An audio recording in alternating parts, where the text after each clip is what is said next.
नमस्कार साथियों, उम्मीद करता हूँ आप सभी शानदार होंगे। ये जो है आपका environment and ecology which is extremely important section for the UPSC other state PCS and जितने भी एग्ज़ाम्स में है, ठीक है, वहाँ पे एक एक्सट्रीमली इम्पोर्टेंट सेगमेंट के रूप में आपको देखने को मिलता है। तो हम जो है आज से तो क्या पहले से भी चल रहा है, पर वो प्राइवेट था, ठीक है। प्राइवेट इसलिए था क्योंकि कई बार क्या होता है ना कि जब आप पब्लिक कर देते हो ना, तो उसका असर मेरे ऊपर पड़ता है, ठीक है। तो इसलिए उसको प्राइवेट रखना पड़ता है। तो आज इसको हम जो है आज ये पहला चैप्टर्स जो है मतलब दैट इज़ इकोलॉजी, उसके जो बेसिक कंसेप्ट है सारे कॉन्सेप्ट करते हुए फिर जितने भी एडवांस लेवल का है वो सब भी, और उससे रिलेटेड जो भी क्वेश्चंस है, ठीक है, क्वेश्चंस और कंसेप्ट, ठीक है। मेन इम्पोर्टेंट चीज़ यही है, कंसेप्ट। अब कंसेप्ट क्योंकि देखिए क्वेश्चन सीधा सीधा नहीं आएगा, डायरेक्ट क्वेश्चन आपको नहीं देखने को मिलेगा।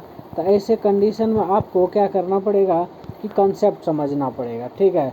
विदाउट कंसेप्ट क्वेश्चन सॉल्व नहीं होगा, तो इस चीज़ को समझिए। तो इकोलॉजी, तो यहाँ पर समझते हैं तो इकोलॉजी है क्या, ठीक है। अब इसको समझने की कोशिश कीजिए, ठीक है ना, क्योंकि देखिए जब तक आपके पास कंसेप्ट नहीं है तब तक क्वेश्चन भी सॉल्व नहीं होगा, और सबसे इम्पोर्टेंट चीज़ समझना ज़रूरी है। रट के चले जाएंगे तो वहाँ काम नहीं आएगा, घुमा फिरा क्वेश्चन पूछ देगा तो आप बीच में है ना ताकते रह जाएंगे, ठीक है, देखते रह जाएंगे और आपसे वो क्वेश्चन स्किप होगा, आपको करना पड़ेगा। क्लियर है? तो इसलिए बेहतर है, रटाफिकेशन से अच्छा है कि आप समझिए चीज़ों को, ठीक है। और मेरा काम वही रहता है। आज तक मैंने सीसेट भी पढ़ाया है, जो भी सब्जेक्ट पढ़ाया ना वो साइंटिफिक तरीके से पढ़ाया है। ये नहीं कि रट्टाफिकेशन करवा रहे हैं, उस टाइप का मेरा खुद भी नेचर नहीं है, और मैं खुद भी उस टाइप का स्टूडेंट नहीं रहा हूँ कभी भी लाइफ में, ठीक है। तो ये चीज़ हमेशा इस पर मैं एम्फेसिस डालता हूँ, जब तक आपके पास कंसेप्ट क्लियर नहीं है, चाहे वो कोई भी सब्जेक्ट हो। देखिए सीसेट में ये चीज़ ज़्यादा यूजफुल इसलिए होता है क्योंकि आप चाहकर भी उसको सीसेट वाले क्वेश्चन को आप सॉल्व नहीं कर सकते जब तक आपके पास एनालिटिकल माइंडसेट नहीं है, ठीक है। तो ये वहाँ पर तो काम आता ही आता है। साथ में साइंस का कोई भी सेक्शन, ठीक है, वहाँ पर 90% तक काम आता है, ठीक है। और बात रही 10% की, तो 10% जो है आप रटाफिकेशन से काम चला सकते हैं, ठीक है। लेकिन यूपीएससी जैसे एग्ज़ाम में वहाँ वो भी काम नहीं चलेगा, समझे। तो इसलिए समझना ज़रूरी है। समझने के साथ साथ चीज़ें दिमाग में भी रहना चाहिए, क्योंकि और दिमाग में तब रहेगा जब आप चीज़ों को बार बार रिपीट करेंगे, बार बार रिवाइज करेंगे, ठीक है। आपने जैसे मैंने समझाया, ठीक है, उसको दोबारा नोट बना लिए, ठीक है, फिर अपने कॉपी में लिखे। और कॉपी में देखिए, मैं फिर से एक बार बोलना चाह रहा हूँ कि कॉपी में जब भी नोट्स बनाइए ना या नोट्स लिखिए तो बिल्कुल क्रिस्पी नोट्स होना चाहिए। ये नहीं कि आपने जितना लिखा या किताब छाप दी है, ऐसा करके किताब छापने से कभी वो नोट्स नहीं बनता है, ना उसको रिवाइज कर पाएंगे, दोबारा आपको पढ़ने का भी मन नहीं करेगा। तो नोट्स कैसे बनाना मैं थोड़ा सा हिंट देता हूँ। आपको करना क्या है, जैसे एक चैप्टर है, एक चैप्टर मान के चलिए 15 पेज का है, ठीक है, या 10 पेज का, जितने भी पेज का है, तो क्या कीजिए पूरे चैप्टर का नोट्स जो है ना मैक्सिमम 1 से 2 पेज के अंदर, आपके जो कॉपी वाला पेज है उसमें 1 से 2 पेज में केवल कीवर्ड लिखिए, ठीक है। कीवर्ड लिखने के बाद क्या होगा ना, और कीवर्ड तभी समझ में आएगा जब आप चीज़ों को समझे हुए हैं, ठीक है। तो ये चीज़ ऐसे करके करेंगे ना, तो क्या होगा कि आप एट द एंड जो है ना, जैसे चैप्टर ख़त्म होगा उसको तुरंत है ना रिवाइज मार दिया, ठीक है। तो 15 पेज का नोट्स एक पेज में कन्वर्ट हो गया, और एक पेज को पढ़ने में मैक्सिमम 2 से 3 मिनट लगता है, ठीक है। तो आप समझिए आपने जो चैप्टर एक घंटे में, 1.5 घंटे में किया, उसको 2 मिनट में कन्वर्ट कर दिया, ठीक है। तो ये चीज़ और ऐसा हो गया ना, तो उसको बार बार पढ़ने का भी मन करेगा, ठीक है। और जब बार बार पढ़ने का मन करेगा ना, तो ऑब्वियस सी बात है उसको कितना भी बार आप रिवाइज कर सकते हैं, और जितने नंबर ऑफ टाइम्स रिवीजन होगी उतने ही नंबर ऑफ टाइम्स जो है चांस होगी कि आप किसी भी एग्ज़ाम में सेलेक्ट होंगे। ठीक है, तो ये चीज़ कि देखिए कहना आसान लगता है, थोड़ा सा करना डिफ़िकल्ट है, पर अगर चाहेंगे तो कर सकते हैं। ठीक है, चलिए हम बात करते हैं इसके ऊपर। ठीक है, इकोलॉजी के ऊपर। अब यहाँ समझिएगा इकोलॉजी क्या है। इकोलॉजी देखिए ये वर्ड जो है ना आइकोस से आया है, OIKOS, आइकोस। ठीक है, अब आइकोस का क्या मतलब है? आइकोस का मतलब होता है, क्या होता है? हाउस। क्या है? आइकोस का मतलब हाउस होता है। ठीक है, और लॉजी का मतलब यानी लॉगस से आया है। क्या, कहाँ से आया है? लॉगस से। ठीक है, लॉगस। तो लॉगस का मतलब हो गया स्टडी। क्या हो गया? लॉगस का मतलब स्टडी। क्लियर है? इसका मतलब क्या हो गया? इसका मतलब हो गया study of organisms in their natural home and their interactions with the environment. ठीक है, अब ऑर्गेनिजम्स है, उसका घर भी होगा, एक नेचुरल होम होता है ना, नेचुरल घर है। ठीक है, और साथ में जो इंटरेक्शन होता है किसके साथ? इन्वायरमेंट के साथ। इन्वायरमेंट मतलब जो भी चीज़ आपके आसपास का चीज़ें हैं, ठीक है, वो इन्वायरमेंट में आता है। ठीक है, तो जब ऐसा इंटरेक्शंस होता है, इसी की स्टडी को क्या कहते हैं? इकोलॉजी कहते हैं। क्या कहते हैं? इकोलॉजी। तो आई थिंक समझ में आ गया होगा।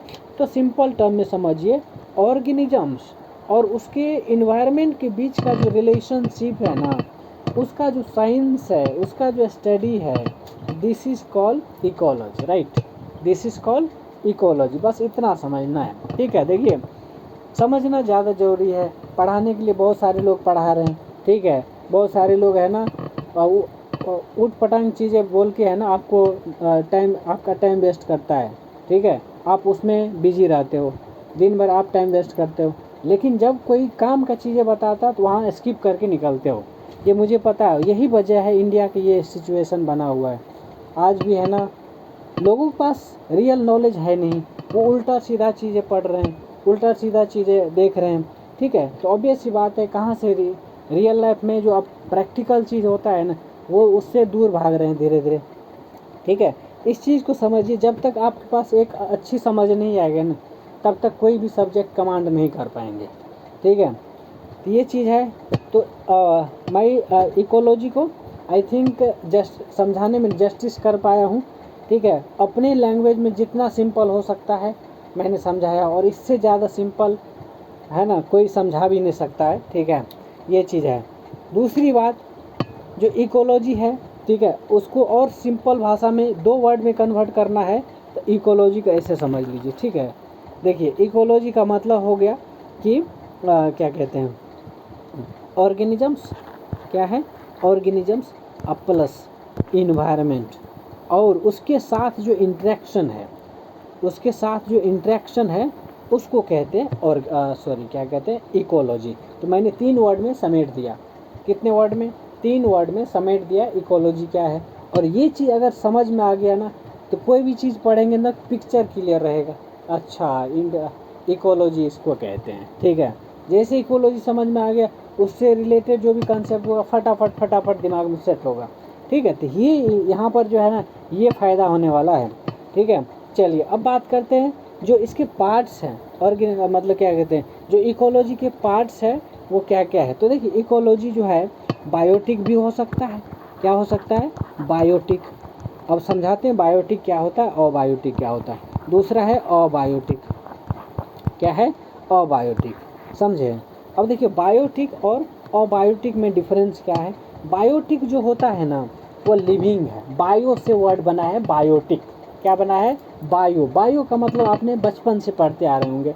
बायो का मतलब लिविंग थिंग्स, जो लिविंग से रिलेटेड है, दैट इज़ कॉल्ड बायो। ठीक है, बायोडाटा होता है, बायोडाटा होता है ना। आपका बायोडाटा का मतलब क्या हो गया?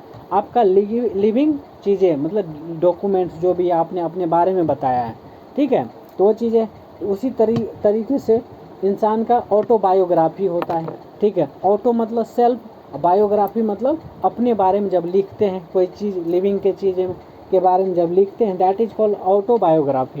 ठीक है, जब खुद के बारे में कुछ लिखते हैं, ठीक है, लाइव एक तरीके से कह लीजिए, ठीक है, दैट इज कॉल्ड ऑटोबायोग्राफी, ठीक है, ये चीज़ है।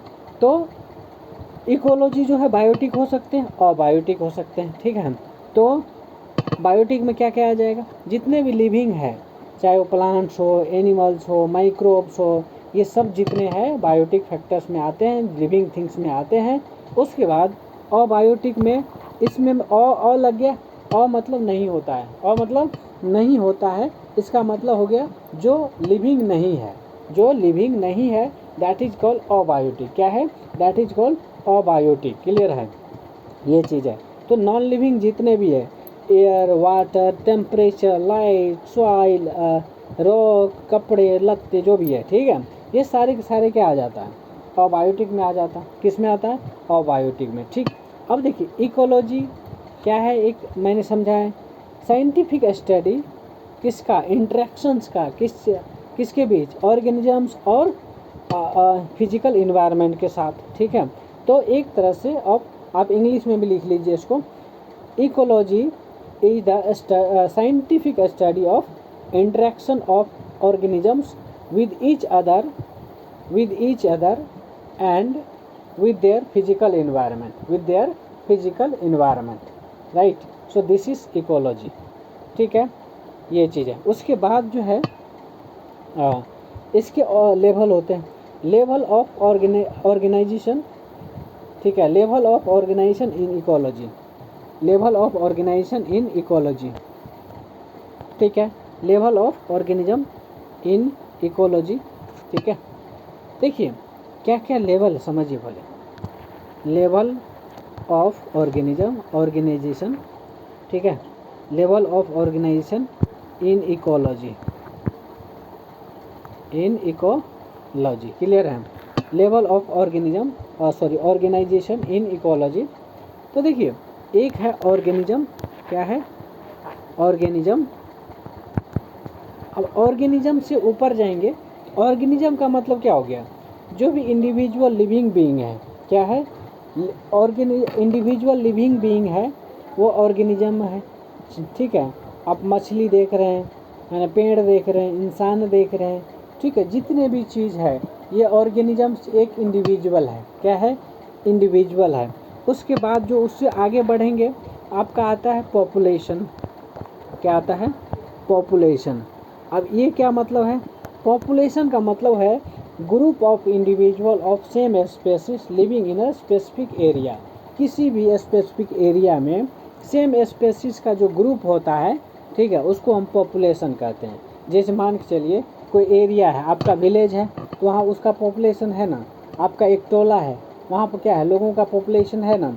तो जब भी ऐसा सेम स्पेसीज का, ठीक है, ग्रुप, सेम स्पेसीज का क्या ग्रुप, जो कि एक स्पेसिफिक एरिया में रहता है या फिर सरवाइव करता है, उसको क्या कहते हैं, उसको पॉपुलेशन कहते हैं। क्या कहते हैं, पॉपुलेशन कहते हैं। क्लियर है, ठीक है। अब देखिए यहाँ अब इसको मैं एग्जांपल समझाता हूँ। जैसे काजीरंगा क्या है, काजीरंगा में एक हॉर्न्ड राइनोसोर पॉपुलेशन रहता है, ठीक है। तो ये चीज़ जो है एक तरह से क्या है, पॉपुलेशन को इंडिकेट कर रहा है ना। उसके बाद जो है तीसरी बात जो है कम्युनिटी आता है। क्या आता है, कम्युनिटी। अब यहाँ समझिए, कम्युनिटी का मतलब हो गया डिफरेंट पॉपुलेशन। क्या है, डिफरेंट पॉपुलेशन, अलग अलग। देखिए कम्युनिटी का मतलब प्लांट्स और एनिमल्स और माइक्रोब्स, ठीक है, जब इंटरेक्ट करते हैं सेम एरिया के अंदर, तो उसको कहेंगे कम्युनिटी। क्या करते हैं, उसमें प्लांट्स भी है, एनिमल्स भी है, माइक्रोब्स भी है, ठीक है। तो क्या हो गया, एक तरह से डिफरेंट पॉपुलेशन, अलग अलग पॉपुलेशन है, वो एक दूसरे के साथ क्या करते हैं, इंटरेक्ट करते हैं इन द सेम एरिया, ठीक है। तो दैट इज कॉल्ड, जैसे ग्रासलैंड कम्युनिटी देख रहे हैं, क्या है, ग्रासलैंड कम्युनिटी, ठीक है। ऐसे उसके बाद जो है आपका आता है इकोसिस्टम। क्या आता है, इकोसिस्टम। क्या आता है, इकोसिस्टम। इकोसिस्टम का मतलब हो गया कम्युनिटी के साथ साथ फिजिकल इन्वायरमेंट भी है। क्या है, इकोसिस्टम का मतलब कम्युनिटी प्लस फिजिकल इन्वायरमेंट, ठीक है। जैसे पॉन्ड इकोसिस्टम है, फॉरेस्ट इकोसिस्टम है, ठीक है, इस टाइप से। उसके बाद जो है आपका, उसके बाद आपको देखने को मिलेगा बायोम। क्या है? बायोम। समझिएगा, बायोम का मतलब हो गया कि large regional ecosystem with specific climate and vegetation. क्या है? क्लाइमेट एंड वेजिटेशन एक स्पेसिफिक होता है, ठीक है, और वैसे रीजनल इकोसिस्टम को बायोम कहते हैं। क्या कहते हैं? रीजनल इकोसिस्टम को क्या कहते हैं? लार्ज रीजनल, ठीक है, इकोसिस्टम को बायोम कहेंगे, जिसमें कि क्लाइमेट और वेजिटेशन क्या होगा? स्पेसिफिक क्लाइमेट और वेजिटेशन होगी। जैसे डेजर्ट बायोम है, टुंड्रा बायोम है, ट्रॉपिकल रेन फॉरेस्ट बायोम है, ठीक है, तो ये चीज़ें हैं। उसके बाद बायोस्फीयर है। क्या है? बायोस्फीयर। क्या है? बायोस्फीयर। अब इसको समझिएगा, बायोस्फीयर। बायोस्फीयर का मतलब क्या हो गया? ग्लोबल इकोसिस्टम जिसको कहते हैं, ठीक है, sum of all ecosystem on earth, ठीक है, उसको कहेंगे बायोस्फीयर। देखिए नाम से पता चल रहा है, जितने भी टर्म है ना उसको मैं नेम वाइज जो है ना समझाने की कोशिश करूँगा, ठीक है, ताकि आपको बिल्कुल वो आपके दिमाग में सेट हो जाएगा, ठीक है। तो देखिए बायोस्फीयर, स्फीयर का मतलब क्या समझ रहे हैं, क्या कहना चाह रहा हूँ? जैसे आपने ज्योग्राफी के अंदर वो पढ़ा होगा, ठीक है, ठीक है ना, कि उसमें जितने भी है लैंड पर भी रहता है आपका, ओशियन के मतलब सी मतलब वाटर बॉडी है, ठीक है, लैंड बॉडी है, ठीक है, ऐसे सब का कॉम्बिनेशन जो होता है ना उसको कहेंगे हम बायोस्फीयर, ठीक है। लिथोस्फीयर, ठीक है, लिथोस्फीयर, हाइड्रोस्फीयर, है ना, फिर और क्या क्या होता है? लिथोस्फीयर, हाइड्रोस्फीयर, फिर तो ये सब का कॉम्बिनेशन जो होता है बायोस्फीयर होता है। क्या होता है? बायोस्फीयर। क्लियर है? अब देखिए इकोसिस्टम जो है, ecosystem is the functional and unit of ecology. Ecosystem क्या है? फंक्शनल यूनिट है। इकोसिस्टम जो है आपका फंक्शनल यूनिट है किसका? इकोलॉजी का, फंक्शनल यूनिट ऑफ इकोलॉजी, ठीक है। अब देखिए इसके अलग अलग ब्रांच हैं, इकोलॉजी का अलग अलग ब्रांच है, समझिएगा। इकोलॉजी का जो है अलग अलग क्या है? ब्रांच है, ठीक है, ब्रांच। अब देखिए ब्रांच ऑफ इकोलॉजी, ठीक है, ब्रांच ऑफ इकोलॉजी क्या है? ब्रांच ऑफ इकोलॉजी, ठीक है, ब्रांच ऑफ इकोलॉजी। अब यहाँ देखिए एक होता ऑटो इकोलॉजी। क्या है? AUTO, ठीक है, ऑटियोकोलॉजी, ऑटिकोलॉजी, ऑटिकोलॉजी, ठीक है। ऑटोकोलॉजी का मतलब क्या होता है? Study of individual species in relations to environment. क्या है? Study of individual species in relations to environment, ठीक है। फिर आता है साइकोलॉजी। क्या है?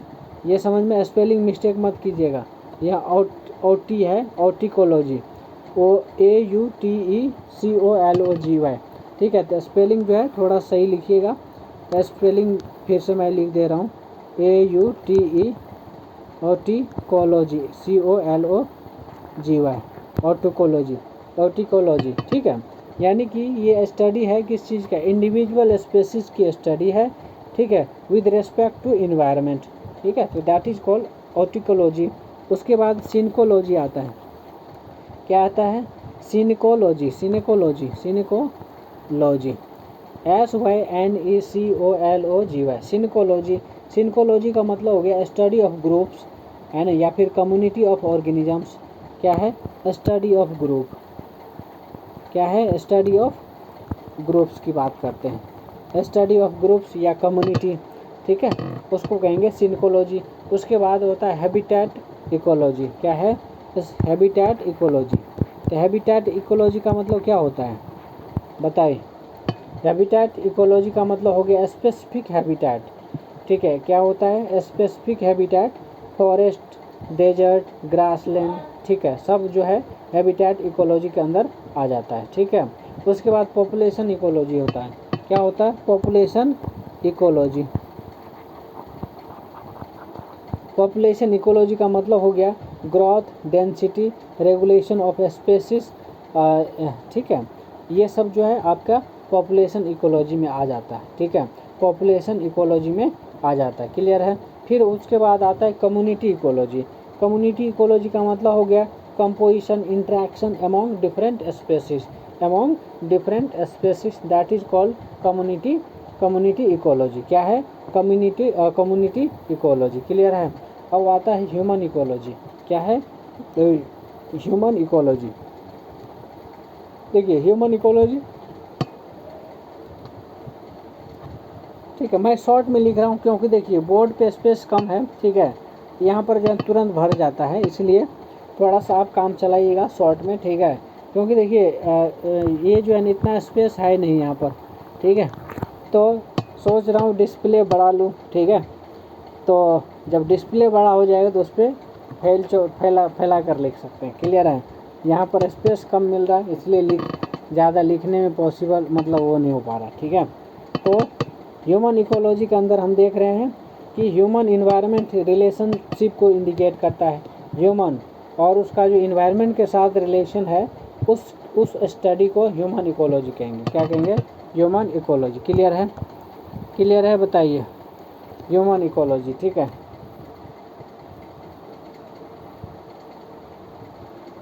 उसके बाद जो है इकोलॉजिकल फैक्टर्स की बात करते हैं, ठीक है। इसकी इकोलॉजिकल फैक्टर्स देखिए, इकोलॉजिकल फैक्टर्स क्या क्या है समझिए। इकोलॉजिकल फैक्टर्स अब देखिए, इकोलॉजिकल फैक्टर्स इन्वायरमेंट के मेजर फैक्टर्स जो लिविंग ऑर्गेनिजम्स को क्या करता है? अफेक्ट करता है। इकोलॉजिकल फैक्टर्स, ठीक है, इन्वायरमेंट के मेजर फैक्टर्स जो लिविंग ऑर्गेनिजम्स को अफेक्ट करता है, ठीक है, वो इकोलॉजिकल फैक्टर्स है। क्या है? इकोलॉजिकल फैक्टर्स है, क्लियर है। अब इसमें क्या क्या फैक्टर्स है थोड़ा सा देख लेते हैं। पहली बात तो अबायोटिक फैक्टर्स, अबायोटिक फैक्टर्स है।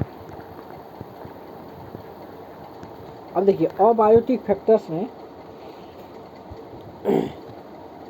बहुत सारी चीज़ आ जाता है, जैसे लाइट हो गया, टेम्परेचर, वाटर, सॉइल, ये सब अबायोटिक फैक्टर्स है। क्या है? अबायोटिक फैक्टर्स है। लाइट जैसे फोटोसिंथेसिस होता है, डायर्नल रिदम, फोटो पीरियोडिज्म, ठीक है, फोटो पीरियोडिज्म, क्लियर है। ये सब जो है आपका क्या है? अबायोटिक फैक्टर्स है। टेम्परेचर की बात करेंगे तो टेम्परेचर रेगुलेट डिस्ट्रीब्यूशन, ठीक है, क्या करेगा? रेगुलेट करेगा डिस्ट्रीब्यूशन को, ठीक है। यहाँ पर इकोथर्म्स आता है वर्सेस इंडोथर्म्स, ठीक है। जब टेम्परेचर कंट्रोल होता है, रेगुलेट होता है, तो वहीं से टर्म निकल के आता है इक्टोथर्म्स एंड इंडोथर्म्स, ठीक है, ये चीज़ है। फिर वाटर भी एक क्या फैक्टर है? अबायोटिक फैक्टर है, जिसमें एक्वाटिक वर्सेस टेरेस्ट्रियल लाइफ की बात करते हैं, ट्रांसपीरेशन की बात करते हैं, तो ये सब जो है वाटर अबायोटिक फैक्टर्स है, ठीक है। फिर सॉइल आता है। क्या आता है? सॉइल, जिसमें हम मिनरल्स की कंपोजिशन की बात करते हैं, पीएच की बात करते हैं, टेक्सचर इफेक्ट प्लांट्स की बात करते हैं, ये सब चीज़ें हैं आपको अबायोटिक फैक्टर्स के अंदर। आप जो है बायोटिक फैक्टर्स क्या क्या है? बायोटिक फैक्टर्स, ठीक है। तो बायोटिक फैक्टर्स में देखिए जो इंट्रा स्पेसिफिक इंट्रैक्शंस है। क्या है? इंट्रा स्पेसिफिक इंट्रैक्शन है ना, जैसे competition within species, same species, मतलब विद इन स्पेसिस के अंदर जितना कंपटीशन है, ठीक है, वह इंट्रा स्पेसिफिक, ठीक है। क्या है? इंट्रा स्पेसिफिक इंट्रैक्शंस, मतलब इंट्रा का मतलब क्या हो गया? सेम स्पेसिस के अंदर। किसके? इंट्रा स्पेसिफिक इंट्रैक्शन का मतलब हो गया ऐसा इंट्रैक्शन जो विद इन स्पेसिस हो रहा है, विद इन स्पेसिस कंपटीशन है, तो उसको कहेंगे बायोटिक फैक्टर्स, ठीक है। दूसरा है इंटर स्पेसिफिक। अब देखिए दो वर्ड है, बस थोड़ा सा एक लेटर का फ़र्क है, ठीक है, लेकिन आप इसमें कंफ्यूज हो जाएंगे, इसको क्या कहते हैं, इसको क्या कहते हैं। एक है इंट्रा स्पेसिफिक इंट्रैक्शन, मैंने मीनिंग भी समझाया। इंट्रा का मतलब हो गया विद इन द सेम, और इंटर लगा हुआ है, ठीक है, तो उसका मतलब हो गया बिटवीन डिफरेंट स्पेसिस, ठीक है, बिटवीन डिफरेंट स्पेसिस। तो यहाँ पर दूसरा जो है इंटर स्पेसिफिक इंटरेक्शन है, जैसे इंटर मैरिज, क्या बोलते, इंटर कास्ट मैरिज होता है, ठीक है, इंटर इंटर इंटर लग गया ना, जहाँ इंटर लग जाए समझ लीजिए डिफरेंट है। क्या है, इंटर का मतलब हो गया डिफरेंट, है ना, तो ये चीज़ समझिएगा। तो इंटर स्पेसिफिक इंटरेक्शन का मतलब हो गया ऐसे स्पेसिस के इंटरेक्शन, बीच इंटरेक्शन जो डिफरेंट डिफरेंट ग्रुप से आता है, या फिर डिफरेंट स्पेसिस के बीच जो है इंटरेक्शन होता है, that is called inter specific interaction, right. तो इसमें हम बात कर देंगे प्रीडेशन की, पैरासिटिज्म की, म्यूचुअलिज्म की, ये सब जितने भी है इंटर स्पेसिफिक इंटरेक्शंस होता है। क्योंकि देखिए अगर प्रीडेशंस की बात करेंगे तो सेम क्या कहते हैं, सेम स्पेसिस के अंदर पॉसिबल ही नहीं है, ठीक है। अब जैसे मान के चलिए सेम स्पेसिस इसलिए कह रहे हैं कि आप जैसे मान के चलिए एक कीड़ा है तो दूसरे कीड़ा को खा सकता है, लेकिन सेम कीड़े को बहुत कम चांस है, अगर खाएगा भी तो वो इंट्रा में चला जाएगा, ठीक है। अगर डिफरेंट दूसरे कीड़ा को खा रहा है, ठीक है, तो यह प्रीडेशन का मतलब क्या हो गया, वो शिकार करता है लेकिन दूसरे को करता है, ठीक है।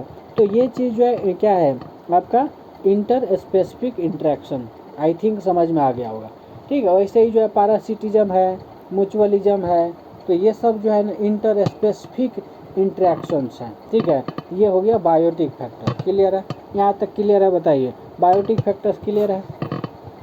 अब बात करेंगे, देखिए इस सब्जेक्ट को ना थोड़ा सा डिटेल में करेंगे, ताकि देखिए डिटेल में मकसद यही है कि इस सब्जेक्ट से क्वेश्चन भर भर के आता है, ठीक है।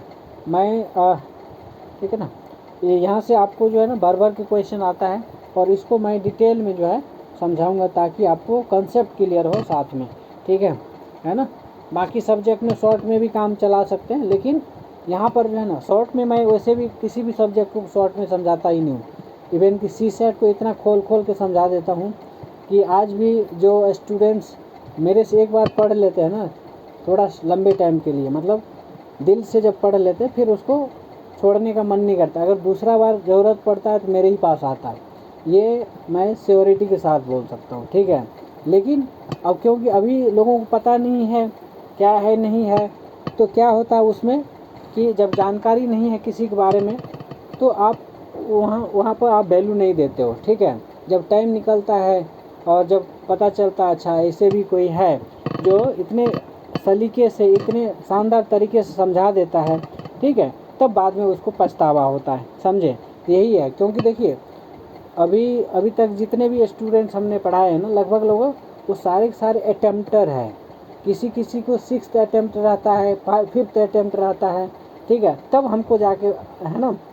और दूसरी बात कि ये सब जितने भी पढ़े हैं ना ऑलमोस्ट वो या तो विजन IAS के स्टूडेंट रहे होते हैं, दृष्टि IAS के स्टूडेंट रहे होते हैं, बाजीराम के स्टूडेंट होते हैं, ठीक है, फोरम IAS के स्टूडेंट होते हैं, अनअकैडमी से बहुत सारे आ जाता है, उसके बाद PW वाले से आ जाता है, ठीक है। तो इतने धांसू कोचिंग वाले इधर से निकल के जब उसका 2 अटेम्प्ट 3 अटेम्प्ट 4 अटेम्प्ट निकलता है तब पर नहीं होता है ना, तब जो है ना ऐसे लोगों को ढूंढता है, ठीक है।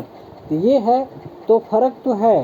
तो दूसरी बात कि अभी मैं प्रोफेशनल तरीके से फील्ड में नहीं उतरा हूँ, ठीक है, लेकिन ये ज़रूर है कभी न कभी उतरना है, और उतरेंगे तो सबको है ना नीचे दबा देंगे, ये 100% श्योरिटी के साथ मैं बोल सकता हूँ, ठीक है, ये चीज़ है।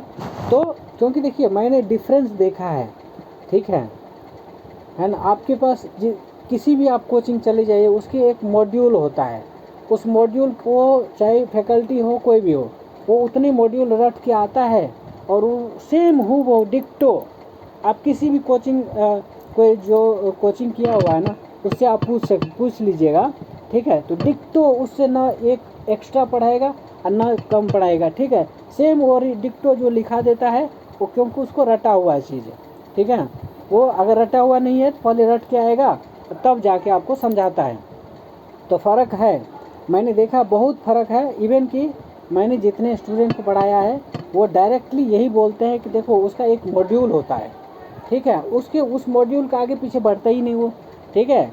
और कोई क्वेश्चन भी पूछता है तो उसको दबा दिया जाता है, क्यों? क्योंकि पता है उस जो बड़े क्लासरूम के अंदर वो पूछेगा, बीच में अटकेगा तो है ना, फिर इज्जत का सवाल बनता है, ठीक है। तो यहाँ कोई इज्जत का सवाल नहीं है। मैं तो फ्रीडम देता हूँ, ठीक है। जब मैं जूम पे भी क्लास ले रहा था ना, तो वहाँ पर भी सेम सीन रहता है। आप फ्रंट फेस टू फेस पूछो, आप मुझे देख रहे हो, मैं आपको देख रहा हूँ, ठीक है, और सेम इंटरेक्शन होती है, समझे। ये चीज़ फ़र्क है बहुत है ना। और यही चीज़ जब ऑफलाइन में आएगा तो ये चीज़ आपको दिखेगा, समझे। तो मैं चाहता हूँ आपके अंदर जो छिपे हुए सवाल है ना, आपके अंदर जो क्या कहता है, जो जिज्ञासा है पूछने की, उसको बाकी कोचिंग वाले क्या करता है, दबा देता है, ठीक है। आपकी जो है ना क्यूरियोसिटी है ना, उसी को दबा दिया जाता है। जो आपकी इनोवेटिव आइडिया होनी चाहिए ना, उसको दबाने की कोशिश करता है, और जब दबाता है ना तो वहीं पर दिक्कत होता है स्टूडेंट को, ठीक है। वहाँ पर आप डॉट ही नहीं पूछ पाते हो, समझे। और यही है कोचिंग वाले का हकीकत यही है, ठीक है। एक टाइम था जब हम लोग पढ़ा करते थे ना, बिल्कुल जहाँ जहाँ से हम लोग पढ़े हैं ना, बिल्कुल वहाँ पर फुल फ्रीडम है कि आपको कोई भी किसी भी तरह का दिक्कत होता है तो बिल्कुल पूछ लो आराम से उसी टाइम। ऐसा नहीं कि बाद में हम टाइम देंगे, ठीक है। कोचिंग में यही होता है ना, अगर बाई द क्लास में पूछने नहीं देगा, वो नहीं पूछने देता, अगर पूछेंगे आप पूछेंगे भी ना, बहुत रेयर है कि आपको उस टाइम जवाब देगा, ठीक है, बहुत रेयर, ठीक है। वो आपको अलग से टाइम देगा, कहेगा इस टाइम पूछ लेना, उस टाइम पूछ लेना। अब उसके एक क्वेश्चन के पीछे आप भटकते रहो, तो ये है सीन, ठीक है। रियलिटी यही है, ठीक है। इस चीज़ को समझिए। तो ये सब चीज़ जो है ना, बुरा तो लगता ही है, क्योंकि देखिए आपने जो फीस दिया है, 1 लाख दिया है, 2 लाख दिया है, जो भी फीस दिया है, ठीक है, उसका आउटपुट आपको नहीं मिलेगा ना, आपको बुरा लगता है। बुरा तब लगता है, देखिए फीस जाना बहुत बड़ी बात नहीं है, बड़ी बात ये है कि जब आप खाली हाथ लौटते हो ना, ठीक है, तब बुरा लगता है, ठीक है। तो आपको खाली हाथ, जब भी मैं फील्ड में उतरूँगा तो मैं इतना श्योर है कि खाली हाथ है ना, किसी न किसी जगह पर सेटल ज़रूर करना है। उसके बाद जो है सबसे इम्पोर्टेंट चीज़ क्या है ना, देखिए एक बात बताता हूँ, ठीक है।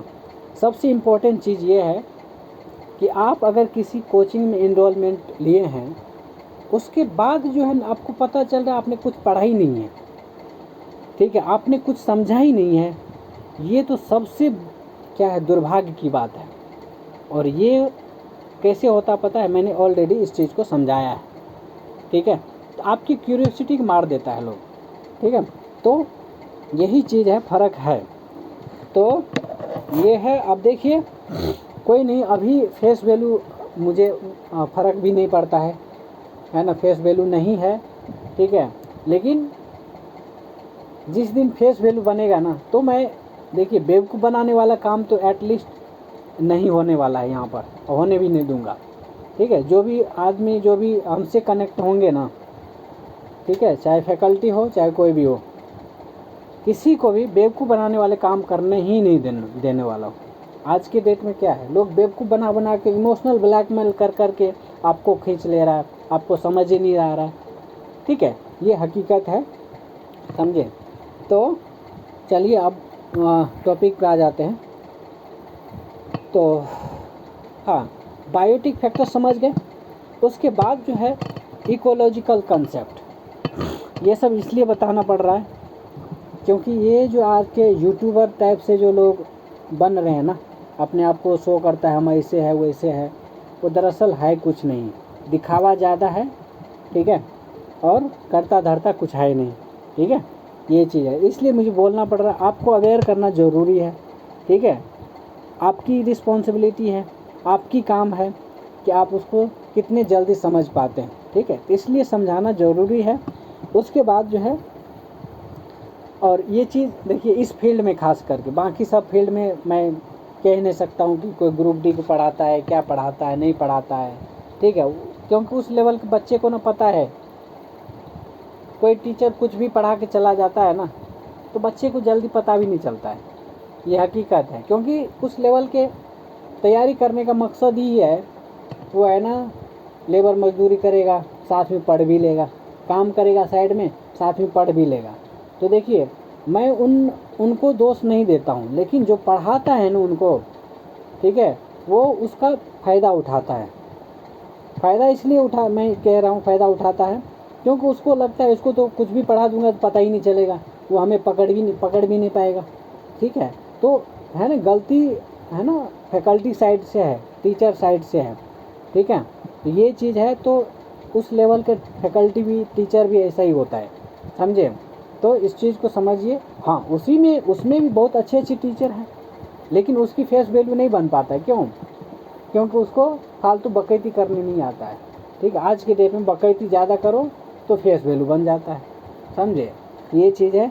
इसको जितना जल्दी समझिएगा उतना ही जल्दी आसान रास्ता बनेगा। ठीक है, चाहे कोई भी हो, नहीं ना, सबके लिए मैं बोल रहा हूँ।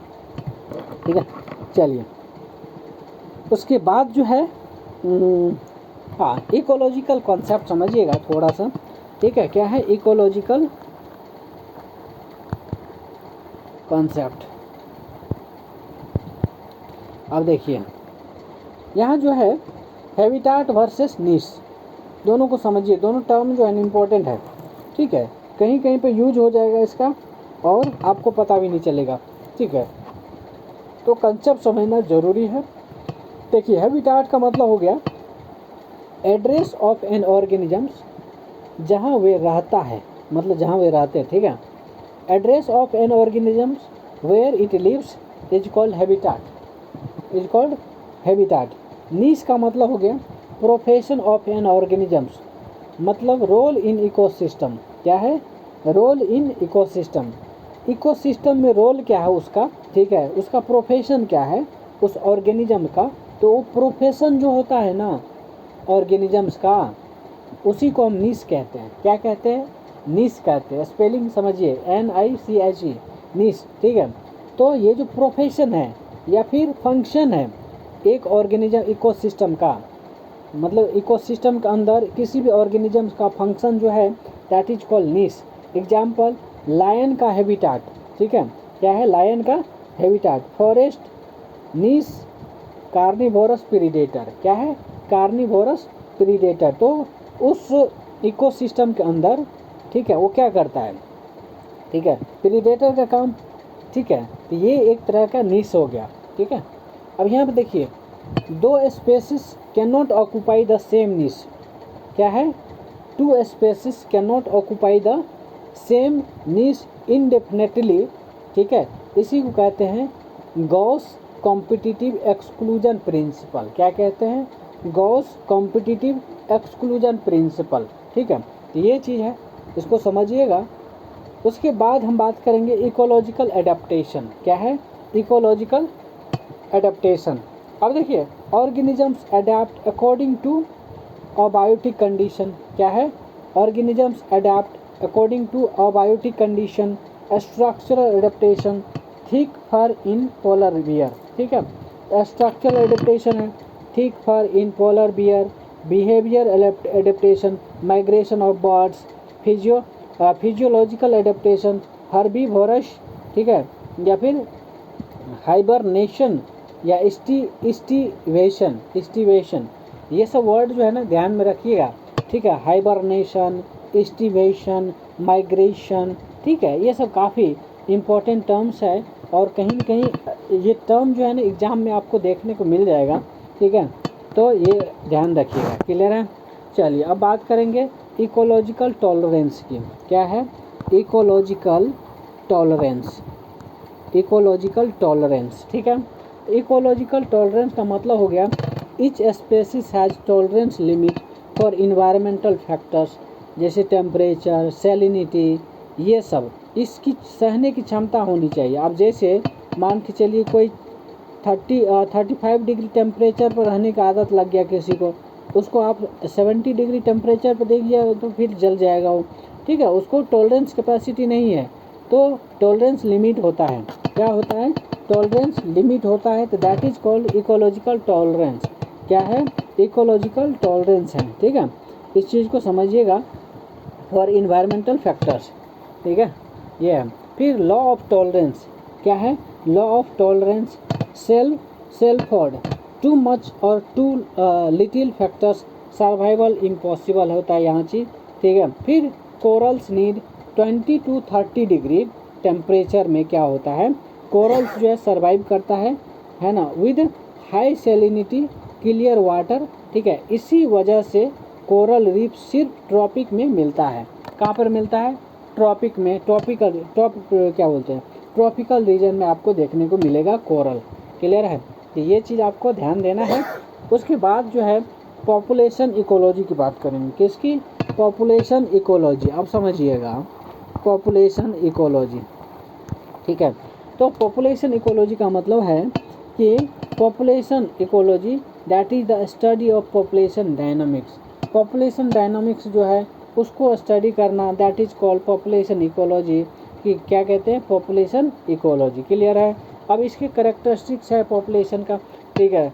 तो क्या है, पॉपुलेशन साइज एंड डेंसिटी, ठीक है। क्या होगा, पॉपुलेशन साइज इंक्रीज डिक्रीज करेगा, उसी तरह से डेंसिटी है, ठीक है। Age structure, pyramid shape, bell shaped, ठीक है, अर्न शेप्ड, ठीक है।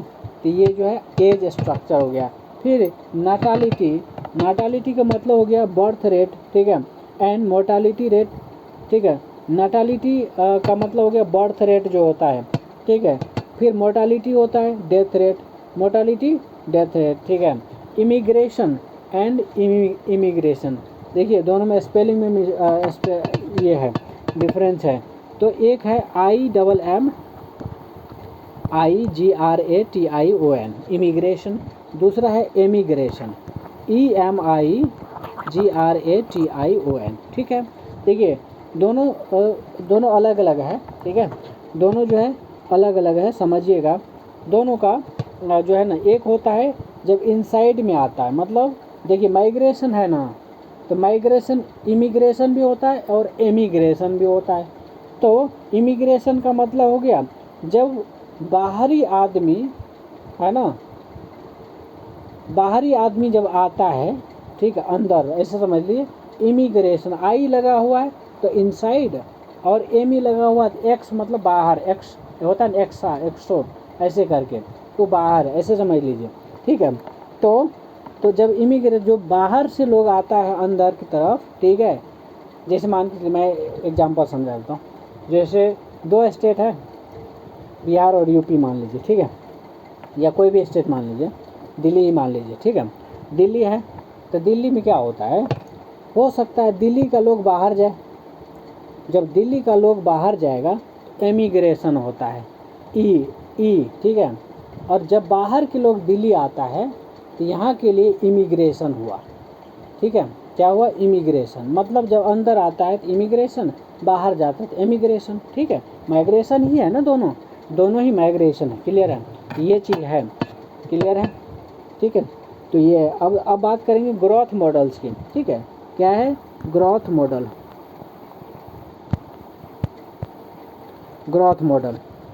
ठीक है। ग्रोथ मॉडल जो है एक्सपोनेंशियल ग्रोथ, जैसे जे शेप्ड कर्व होता है, तो एक्सपोनेंशियल ग्रोथ में जो है जे शेप्ड कर्व होता है, जिसमें रिसोर्स जो है अनलिमिटेड होता है, ठीक है। क्या होता है, रिसोर्स जो है अनलिमिटेड होता है।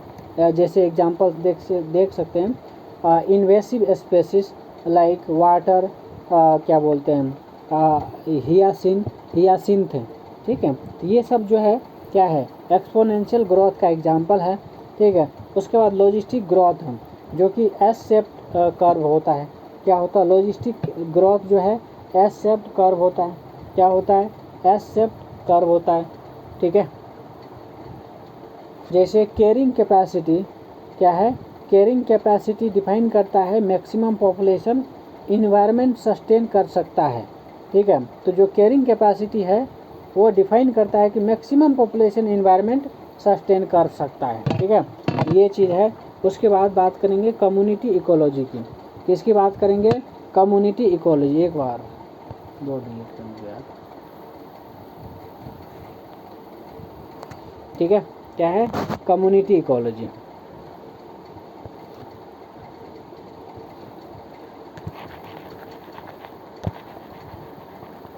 Community ecology. ठीक है, क्या है? Community ecology. ठीक है, अब देखिए कम्युनिटी इकोलॉजी क्या होता है कि सक्सेशन, क्या है?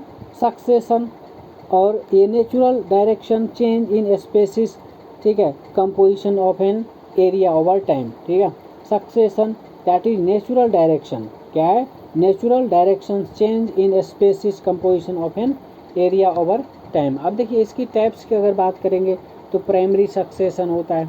क्या होता है? Primary succession. तो प्राइमरी सक्सेशन का मतलब हो गया starts on bare rock newly formed habitat that is lava glacier retreat. ये सब जो है प्राइमरी सक्सेशन में आता है, जो कि स्टार्ट होता है कहाँ से? बेयर रॉक से। कहाँ से? बेयर रॉक से। और न्यूली फॉर्म्ड हैबिटाट जैसे लावा ग्लेशियर थ्रेट रिट्रीट, ये सब जो है, ठीक है, तो ये उसको कहते हैं primary succession. Secondary succession start on previously occupied area, जो प्रीवियसली ऑक्यूपाइड एरिया है वहाँ से स्टार्ट करता है। ठीक है, और आफ्टर जैसे बाद में क्या होता है, जैसे फ्लड हो गया, फायर हो गया, एग्रीकल्चर हो गया। ठीक है, तो ये सब हो गया सेकेंडरी सक्सेशन के अंदर। ठीक है, तो देखिए अब इसमें स्टेज है, जैसे पायनियर स्पेसिस होता है, तो इंटरमीडिएट स्पेसिस, क्या है? पायनियर स्पेसिस, इंटरमीडिएट स्पेसिस, और ये क्लाइमेक्स कम्युनिटी है। क्या है? Climax community. ठीक है, तो ये चीज़ ध्यान रखिएगा। फिर एक आता है काफ़ी इम्पोर्टेंट है, ठीक, इकोटोन। क्या है? इकोटोन। ठीक है, क्या है? इकोटोन है। इकोटोन का मतलब हो गया transition zone between two ecosystem. तो दो इकोसिस्टम के बीच का जो ट्रांजिशन जोन होता है उसको कहते हैं इकोटोन। क्या होता है? इकोटोन। क्लियर है? जैसे आप देख सकते हैं, जैसे मैंग्रोव्स होता है ना, मैंग्रोव्स। ठीक है, क्या है? मैंग्रोव्स। तो मैंग्रोव्स क्या होता है बताइए? देखिए ये एक ट्रांजिशन जोन है, किसके बीच? लैंड और सी के बीच, लैंड एंड सी के बीच। लैंड एंड सी के बीच जो है ट्रांजिशन जोन जो होता है, इसी को हम मैंग्रोव्स कहते हैं। क्या कहते हैं? मैंग्रोव्स कहते हैं। क्लियर है? मैंग्रोव्स कहते हैं। क्लियर? ठीक है, तो इकोटोन समझ में आ गए। तो मतलब दो इकोसिस्टम के बीच का जो ट्रांजिशन जोन होता है उसको हम इकोटोन कहते हैं। क्या कहते हैं? इकोटोन कहते हैं। ठीक, अब देखिए जैसे एज इफेक्ट होता है, क्या है ना, तो एक तो हो गया मैंग्रोव्स, ठीक है, दूसरा है grassland forest boundary. Grassland forest boundary जो होता है वो भी इकोटोन को रिप्रेजेंट करता है। अब देखिए एज इफेक्ट, आपने नाम सुना होगा, क्या है? Edge effect. ठीक है, एज इफेक्ट क्या है? Edge effect. अब देखिए एज इफेक्ट का मतलब हो गया इकोटोन हैज मोर स्पेसिस। क्या है? Ecotone has more species and density than other ecosystem. मान के चलिए जो ट्रांजिशन फेज है ना, क्या है? ट्रांजिशन जोन है, उसमें ज़्यादा से ज़्यादा स्पेसिस है। जैसे मान के चलिए मैं एग्जाम इसको डायग्राम बना कर समझाते हैं। ठीक है, जैसे देखिए इसमें क्या है, जैसे मान के चलिए एक जोन ये हो गया और दूसरा जोन ये हो गया। ठीक है, इसमें कुछ स्पेसिस होगा। क्या होगा? इसमें स्पेसिस होगा, इसमें भी क्या होगा? स्पेसिस होगा। ठीक है, अब ये जो है क्या है? ट्रांजिशन जोन है। क्या है? ट्रांजिशन जोन है। ठीक है, इसमें भी स्पेसिस है। क्या है? इसमें भी स्पेसिस है। अब क्या होता है इस स्पेसिस से, ठीक है, इस स्पेसिस से और इस भी स्पेसिस से, यहाँ पर जो स्पेसिस जब ज़्यादा हो जाए, यहाँ पर जब स्पेसिस ज़्यादा हो जाए उसको कहते हैं एज इफेक्ट। क्या कहते हैं? Edge effect. ठीक है, तो ये चीज़ समझिएगा। ठीक है, तो मतलब ecotone has more species and density than other ecosystem. दोनों इकोसिस्टम से जब ज़्यादा होता है, चाहे डेंसिटी की बात कर लीजिए या स्पेसिस की बात कर लीजिए, then that is called edge effect. Edge effect. Clear है? एज इफेक्ट समझ में आया? ठीक है, एज इफेक्ट आया समझ में? बता दीजिए एक बार। Let me know if you understand it properly. ठीक है, चलिए अब बात करेंगे स्पेसिस इंटरेक्शन की। किसकी? Species interaction. Species interaction. Species interaction. अब यहाँ समझिएगा, स्पेसीज इंटरेक्शन या प्रीडेशन होता है जिसमें प्लस माइनस है ना, टाइगर डियर है, ठीक है। तो क्या होता है, प्रीडेशन से क्या होता है, घटता बढ़ता रहता है, यही तो होता है, ठीक है। तो प्रीडेशन टाइगर और डियर, ठीक है। फिर पैरासिटिज्म प्लस माइनस पारा प्लाज्मोडियम एंड ह्यूमन, ठीक है। कंपटीशन जैसे माइनस माइनस लायन वर्सेस हाइना, क्या है, लायन वर्सेस हाइना, ठीक है। ये क्या हो गया, कंपटीशन है, क्या है, कंपटीशन है। अब उसके बाद हम बात करेंगे म्यूचुअलिज्म की, जिसमें प्लस प्लस होता है, मतलब समझ रहे हैं, ये जो प्लस माइनस है ना, ये यहाँ समझिएगा, प्लस इस चीज़ को इंडिकेट कर रहा फ़ायदा को, और माइनस जो है नुकसान को इंडिकेट करता है, क्या करता है, माइनस जो है नुकसान को। तो प्रीडेशन में क्या होता है कि जैसे डियर और टाइगर और डियर है, ठीक है, एक जो है दूसरे को नुकसान पहुंचाया, मान के चलिए एक शिकार किया है, तो एक को तो फायदा हुआ है और दूसरा को नुकसान हुआ है ना, तो इसमें प्रीडेशन में यही होता है, एक को फायदा हो जाता है, दूसरे को नुकसान हो जाता है। उसके बाद पैरासिटिज्म में क्या होता है, एक को फायदा होता है, दूसरे को नुकसान होता है, जैसे प्लाज्मोडियम और ह्यूमन बीइंग के साथ होता है। तो प्लाज्मोडियम को क्या होता है, फायदा हो जाता है, और ह्यूमन को नुकसान हो जाता है, ठीक है। कंपटीशन में माइनस माइनस होता है, तो क्या होता है, जैसे लायन वर्सेस हाइना है, ठीक है। यहाँ पर कंपटीशन है, दोनों को नुकसान हो जाता है, क्या होता है, दोनों को नुकसान हो जाता है, ठीक है। जैसे मान के चलिए एक दुकान है, ठीक है, मैं इसको रियल लाइफ से समझाता हूँ। एक दुकान है तो उसका चल रहा है ठीक ठाक, बीच में और एक दुकान आ गया, कंपटीशन बढ़ गया ना, कंपटीशन बढ़ गया। अब क्या हो गया कि जो कस्टमर उसके पास जा रहा है तो बढ़ रहा है, ठीक है, तो उसका भी नुकसान होगा, इसका भी नुकसान, ठीक है। तो इस टाइप से जो है मतलब एक मैं इसको समझा रहा हूँ, ऐसे समझिए उसको, कंपटीशन के सेंस में, ठीक है, मतलब इकोलॉजिकल सेंस में समझिए इसको, ठीक है। तो जैसे लायन है वर्सेस हाइना है, तो वहाँ क्या होगा कि जब कंपटीशन की भावना होती है तो दोनों को नुकसान होता है, ठीक है। ऐसे म्यूचुअलिज्म में प्लस प्लस होता है। म्यूचुअलिज्म में जैसे मान के चलिए मैं एग्जांपल समझाता हूँ, जैसे बी से क्या है, बी है क्या बोलते हैं उसको, बी है और फ्लावर्स है, तो इसमें दोनों को फ़ायदा होता है। जैसे मैं रियल लाइफ की एग्जांपल समझाता हूँ, जैसे मान के चलिए आप दो दोस्त हैं, क्या है, आप दो दोस्त हैं, तो दोस्त को जैसे मान के चलिए आपको एक दोस्त को बायोलॉजी आता है, दूसरे को मैथ्स आता है, ठीक है। आपने क्या किया, आपने एक दूसरे को समझाया और कहा कि चलो मैं तुम्हें बायोलॉजी समझा देता हूँ और वो उसको मैथमेटिक्स समझा देता है, ठीक है। इसमें क्या हुआ, दोनों को फ़ायदा हुआ कि नहीं। तो जब दोनों को फ़ायदा होता है तो उसको हम कहेंगे म्यूचुअलिज्म, क्या होगा, म्यूचुअलिज्म। तो म्यूचुअलिज्म मतलब हो गया जब दोनों को फ़ायदा होता है, ठीक है, क्या होता है, दोनों को फ़ायदा होता है, क्लियर है, ये चीज़ समझिए। उसके बाद जो है कमेंसलिज्म आता है, जिसमें एक को फ़ायदा हो जाता है, दूसरा को कुछ नहीं मिलता, ठीक है, मतलब दूसरा न्यूट्रल रहता है, समझे। जैसे मान के चलिए ऐसा है ना, इसको मैं कैसे समझाऊँ, ठीक है, जैसे मान के चलिए ऐसा है, मैं जैसे मैं कोचिंग पढ़ा रहा हूँ, है ना, मैं कोचिंग पढ़ा रहा हूँ, और क्या होता है कि एक स्टूडेंट है जो बहुत गरीब है, ठीक है, मेरे पास आया और मेरे से कहा कि सर ऐसा है कि मेरे पास फीस नहीं है, मैं नहीं दे पाऊँगा, लेकिन मैं पढ़ना चाहता हूँ, ठीक है। तो मैं उसको क्लास में एंट्री दे दिया, ठीक है, क्लास में एंट्री दे दिया। अब क्या होगा, जब क्लास में एंट्री दे दिया तो मेरा वहाँ पर नुकसान नहीं है, इतने सारे बच्चे पढ़ रहे हैं ऑलरेडी, इतने सारे स्टूडेंट पढ़ रहे हैं ऑलरेडी, तो उसमें एक आके पढ़ लिया तो मुझे नुकसान नहीं है, ठीक है। लेकिन उस बच्चे को फ़ायदा हुआ, उस बच्चे को फ़ायदा हुआ, उस स्टूडेंट को फ़ायदा हुआ, ठीक है।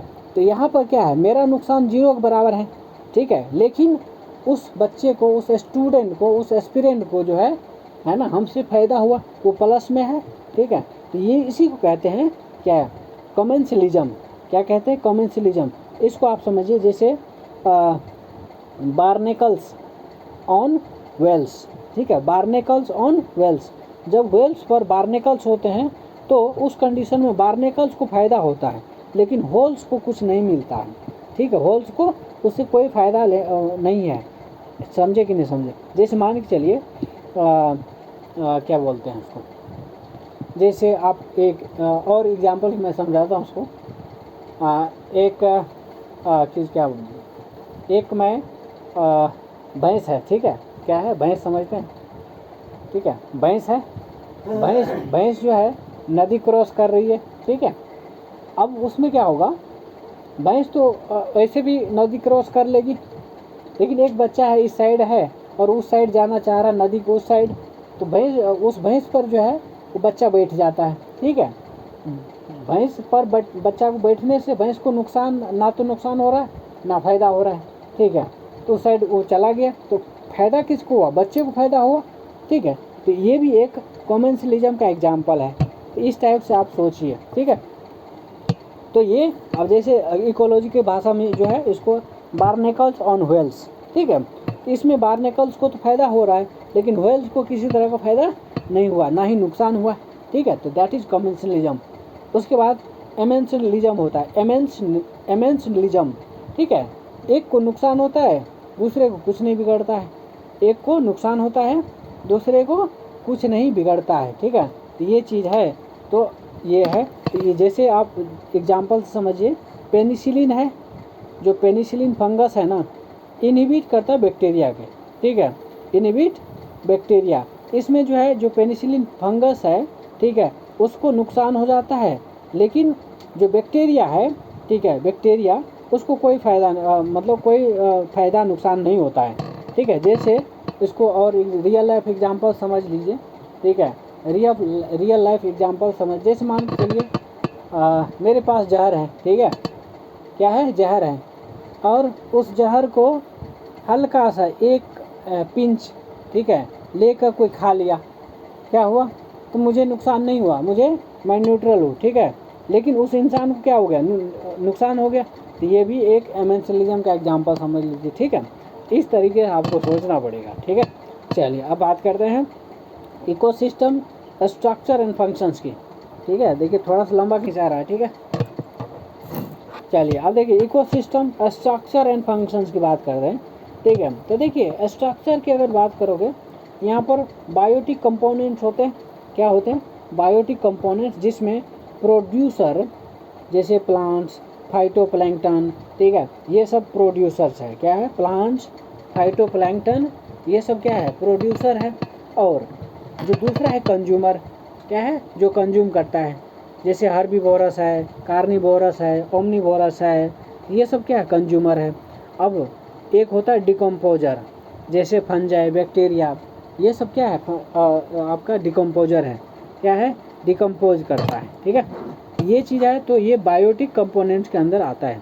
उसके बाद जो है आपका अबायोटिक कंपोनेंट्स में, ठीक है, किसमें, अबायोटिक कंपोनेंट्स के अंदर। तो देखिए जो अबायोटिक कंपोनेंट्स है, ठीक है, अबायोटिक कंपोनेंट्स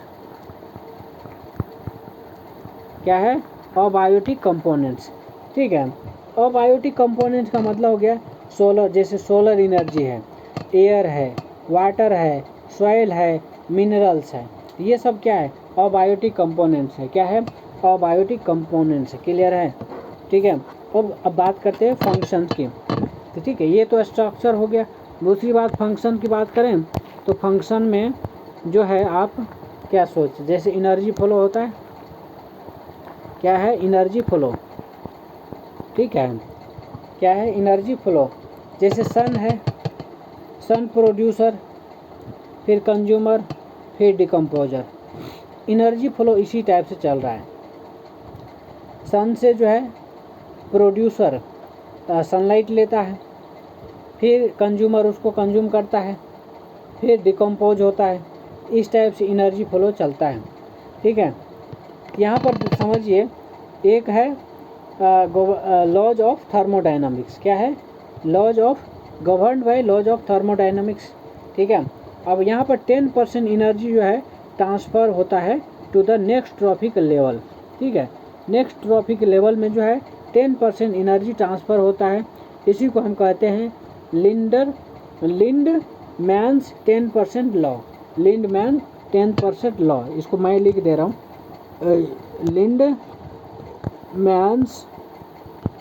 लिंडमैन्स 10% लॉ, 10% लॉ क्या कहते हैं, लिंडमैन्स 10% लॉ। क्लियर है। अब यहाँ पर देखिए, एक होता है न्यूट्रिएंट साइक्लिंग।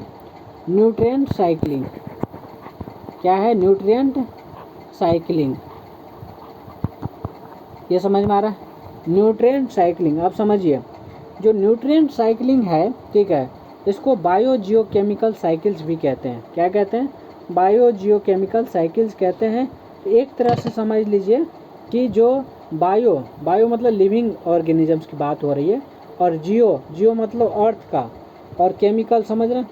ये सब जो जितने भी है, तो उसका एक साइकिल होता है। जैसे मैं समझाता हूँ, कार्बन साइकिल आपने देखा है, ठीक है। कार्बन साइकिल में क्या होता है कि उससे यूज करके एक लिविंग ऑर्गेनिज्म के लिए यूज होता है, और कार्बन साइकिल है तो वहाँ पर केमिकल की बात हो रही है, ठीक है, केमिकल है ना, चाहे वो नाइट्रोजन की बात हो या फिर कार्बन की बात हो या फिर फॉस्फोरस, सल्फर, ये सब जितने भी साइकिल है, ठीक है, वो सब के सब न्यूट्रिएंट साइकिलिंग में आता है, ठीक है, बायोजियो केमिकल साइकिल में आता है। Carbon cycle, nitrogen cycle, phosphorus cycle, sulphur cycle, ठीक है, ये चीज़ है। फिर अब बात करेंगे इकोलॉजिकल पिरामिड्स की। किसकी? इकोलॉजिकल पिरामिड्स की।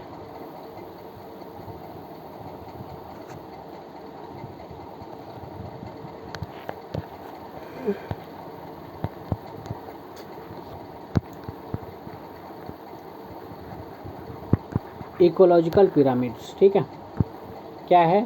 इकोलॉजिकल पिरामिड्स, ठीक है, समझिए। पिरामिड ऑफ नंबर, ग्रास, ठीक है, रेबिट खाएगा, रेबिट को फॉक्स, ठीक है, मे बी अपराइट हो सकता है या इन्वर्टेड हो सकता है, ठीक है, ये चीज़ है। तो पिरामिड ऑफ नंबर इसको कहते हैं, ठीक है। दूसरा है पिरामिड ऑफ बायोमास। क्या है? Pyramid of biomass, pyramid of biomass, ठीक है। तो पिरामिड ऑफ बायोमास का मतलब हो गया, जैसे फॉरेस्ट है, ये अपराइट है, एक्वेटिक इकोसिस्टम इन्वर्टेड होता है, तो इसको हम कहेंगे पिरामिड ऑफ बायोमास। उसके बाद जो है आपका है पिरामिड ऑफ एनर्जी। क्या है? Pyramid of energy. क्या है? पिरामिड ऑफ एनर्जी, इसको समझिए। पिरामिड ऑफ एनर्जी का मतलब हो गया ऑलवेज अपराइट होगा। क्या होगा? अपराइट होगा। सेकेंड लॉ ऑफ थर्मोडाइनमिक्स यही है, पिरामिड ऑफ एनर्जी, ठीक है, ऑलवेज अपराइट होगी। अब देखिए कई बार यहाँ से क्वेश्चन पूछ लेता है कि पिरामिड ऑफ नंबर है तो ये क्या होगा, ठीक है, मे बी अपराइट या इन्वर्टेड भी हो सकता है और अपराइट भी हो सकता है। तो स्टेटमेंट में दे देगा, तो कन्फ्यूज नहीं होना है, ठीक है। पिरामिड ऑफ बायोमास है तो ये जो है अपराइट होता है, फॉरेस्ट जो है अपराइट होता है, एक्वेटिक इकोसिस्टम इन्वर्टेड होता है, ठीक है।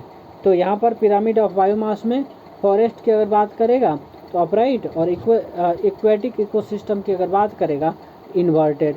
फिर पिरामिड ऑफ एनर्जी है तो ये हमेशा और हमेशा क्या होता है? अपराइट होता है।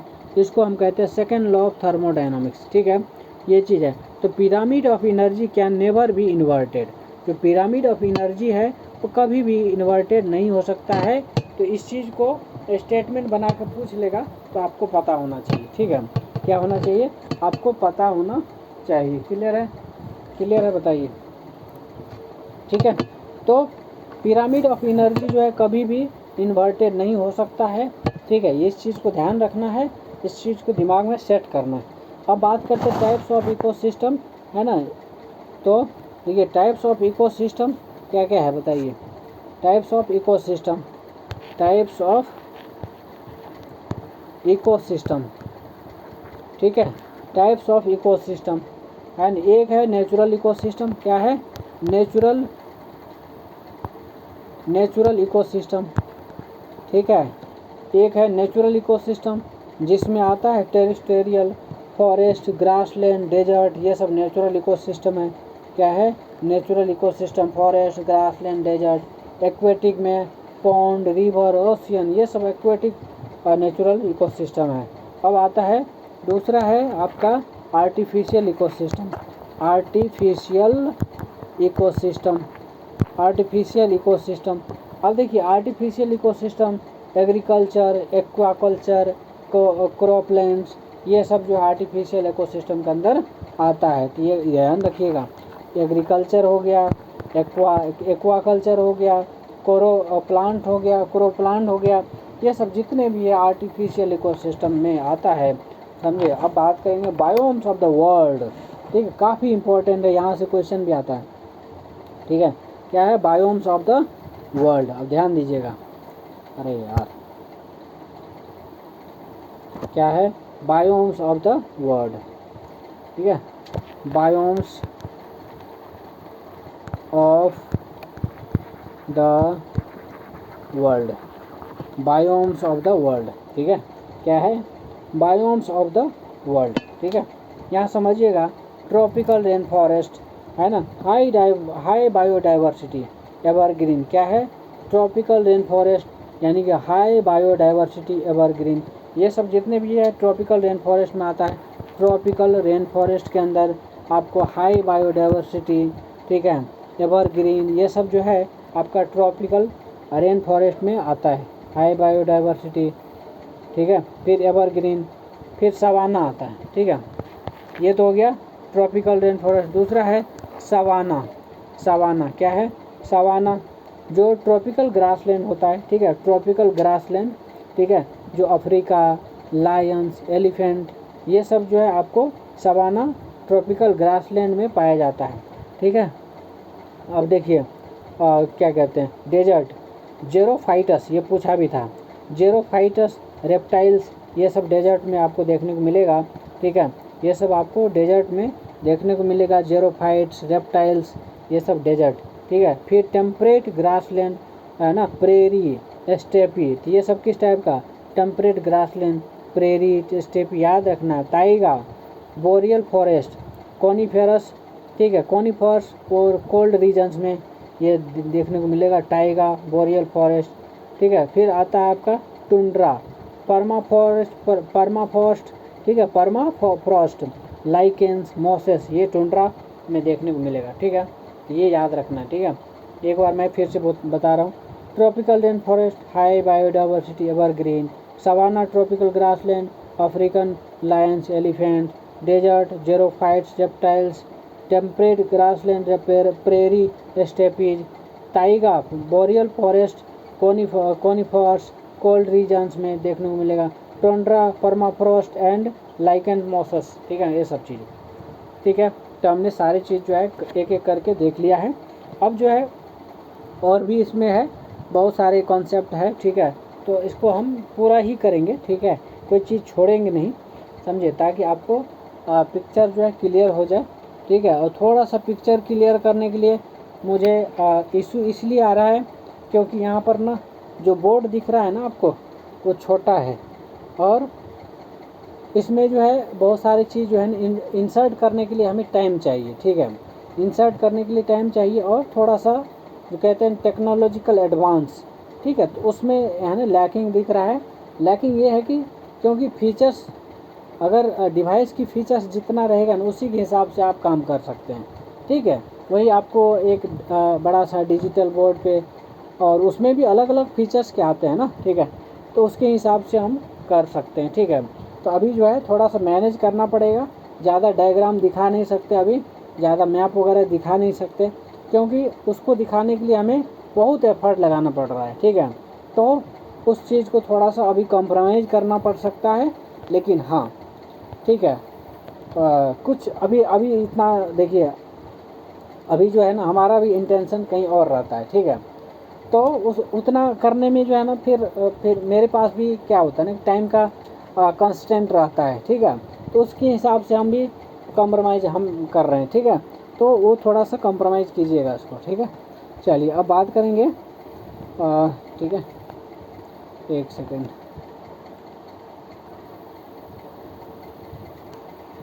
हाँ हाँ, अब देखिए अभी तक आपने बहुत सारे कंसेप्ट पढ़ा, इकोसिस्टम, बायोटिक, अबायोटिक, फिर फंक्शन, इसको और जो है डिटेल में पढ़ने की ज़रूरत है, ठीक है।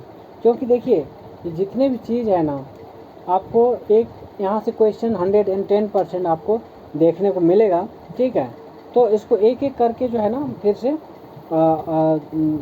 कवर करेंगे ताकि आपको बिल्कुल पिक्चर क्लियर हो जाए। तो इकोसिस्टम, जो इकोसिस्टम के अंदर इकोलॉजी, इकोलॉजी का सबसे इम्पोर्टेंट प्रैक्टिकल कंसेप्ट इकोसिस्टम है, ठीक है। इकोसिस्टम मतलब समझ रहे हैं, एक क्या है, एक an ecosystem is a structural and functional unit of nature, ठीक है। Structural and functional unit of किसका, नेचर, वेयर लिविंग ऑर्गेनिजम्स, जो बायोटिक है, ठीक है, biotic interact with non living और biotic components in a system, ठीक है।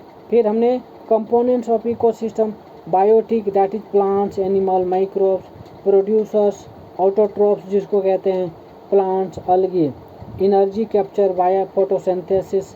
फिर consumer, heterotrophs that is animal, humans, primary herbivorous, फिर secondary carnivorous, tertiary top predators जो होते हैं वो टर्सरी में आते हैं। डिकम्पोजर्स है ना, जिसको हम सेप्रोट्रॉप्स कहते हैं। क्या कहते हैं, डिकम्पोजर्स मतलब सेप्रोट्रॉप्स, ठीक है, जिसमें फंजाई, बैक्टीरिया ये सब आता है। ये सब कैसे आता है, रिसाइकल न्यूट्रिएंट्स के थ्रू, ठीक है, ये चीज़ है। अब देखिए अबायोटिक जो है निर्जीव, जिसको कहते हैं आप निर्जीव घटक, air, water, soil, light, temperature, minerals, ये सब चीज़ें। फिर functions of ecosystem, energy flow में, ठीक है, जैसे sunlight captured by producers and pass to consumers and decomposers. Follow laws of thermodynamics, first law जो है energy conserved only change from form, second law some energy lost as heat at each trophic level, ठीक है। Energy transfer represent via food chain and food web, nutrient cycling that is carbon cycling, nitrogen cycling, phosphorus cycling, ensure sustainability of life. क्या है, sustainability of life ensure करेगा। Regulation of climate and habitat, forest ecosystem जो है आपका carbon sink, ठीक है, इसमें। फिर वेटलैंड्स, फ्लड कंट्रोल, ठीक है। फिर ओशियन की बात करेंगे, यहाँ पर ओशियन क्लाइमेट रेगुलेशन में काफ़ी हेल्पफुल होता है।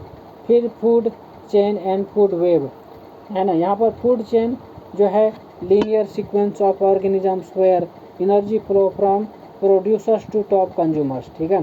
फिर ग्रेजिंग फूड चेन, ठीक है, सन, ग्रास, डियर, टाइगर, इस टाइप से। फिर starts with producers, detritus food chain, DFC क्या होता है, DFC क्या होता है, DFC यानी कि डेट्रीटस फूड चेन। तो इसमें डेड ऑर्गेनिक मैटर, डिकम्पोजर्स, फिर डेट्रीवोरस, फिर हायर कंज्यूमर्स, है ना। एग्जांपल देखिए, जैसे लीफ है, लीफ लीटर है, फंजाई, फिर अर्थवॉर्म्स, फिर बर्ड्स में चला जाता है, ठीक है, ये है।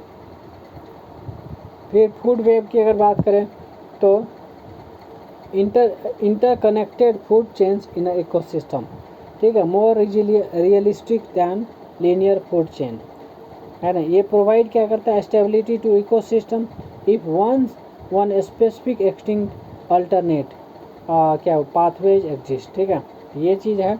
अब इकोलॉजिकल पिरामिड्स की अगर बात करेंगे तो देखिए ये प्रपोज किसके द्वारा हुआ था, चार्ल्स हिल्टन के द्वारा 1927 में, ठीक है। यहाँ पर देखिए अलग अलग टाइप्स देखने को मिलेगा, pyramid of number, counts of organism at each tropical level.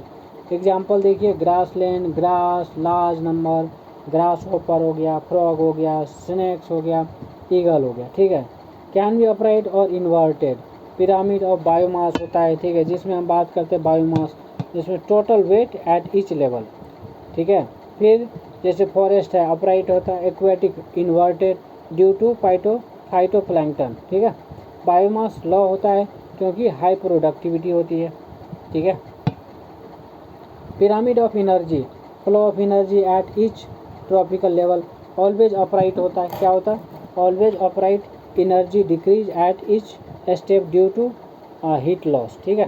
Productivity in ecosystem, primary productivity, rate at which energy is fixed by autotrophs, gross primary productivity, GPP, total photosynthesis जो होता है, ठीक है, that is GPP, gross primary productivity. Net primary productivity NPP is equals to GPP minus respiration, ठीक है। GPP minus respiration जो है NPP देता है, ठीक है, that is the net primary productivity. NPP बराबर होता है एनर्जी अवेलेबल फॉर कंज्यूमर्स, जो भी बच जाता है ना कंज्यूमर्स के लिए, ठीक है, वो एनपीपी होता है, ठीक है। अब बात करेंगे सेकेंडरी प्रोडक्टिविटी की, rate at which consumer store energy, ठीक है। सेकेंडरी प्रोडक्टिविटी का मतलब हो गया जिस रेट पर जो है कंज्यूमर स्टोर करता है एनर्जी को, that is called secondary productivity. अब स्टैंडिंग क्रॉप्स की बात करते हैं, किसकी, स्टैंडिंग क्रॉप्स जिसमें कि बायोमास प्रेजेंट होता है in a tropic level at given time, ठीक है, स्टैंडिंग क्रॉप्स है, biomass present in a tropic level at given time. अब बात करेंगे हाईएस्ट प्रोडक्टिविटी, तो ट्रॉपिक जो ट्रॉपिकल क्या बोलते हैं रेन फॉरेस्ट है, वह ग्रेटर होता है एस्चुअरीज से, किससे, एस्चुअरीज से, ठीक है, उससे भी ज़्यादा होता है टेम्परेट से, उससे भी फॉरेस्ट से, फिर डेजर्ट, मतलब सबसे कम डेजर्ट में, उससे ज़्यादा फॉरेस्ट में, उससे ज़्यादा टेम्परेट में, उससे ज़्यादा एस्चुअरी में, उससे ज़्यादा ट्रॉपिकल रेन फॉरेस्ट में, ठीक है। तो ये होता है हाईएस्ट प्रोडक्टिविटी, ठीक है।